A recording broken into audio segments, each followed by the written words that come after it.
Sous les acclamations des habitants, la police tunisienne escorte les migrants subsahariens au commissariat avant de les évacuer en car vers une destination inconnue.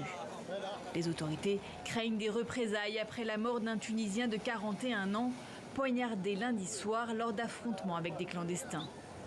La tension est alors à son comble. Depuis dimanche, des violences éclatent chaque soir dans cette banlieue de Sfax.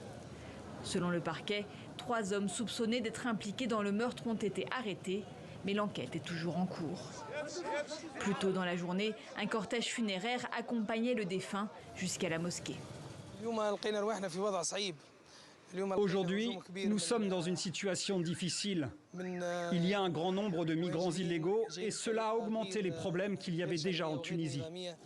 Sfax est un point de départ vers l'Europe pour les migrants qui quittent le continent africain. Les tensions entre Tunisiens et subsahariens se sont aggravées depuis le discours du président Kais Saied en février, présentant alors l'immigration clandestine comme une menace démographique pour le pays. Un grand nombre des 21 000 migrants subsahariens recensés ont alors perdu leur emploi ou leur logement.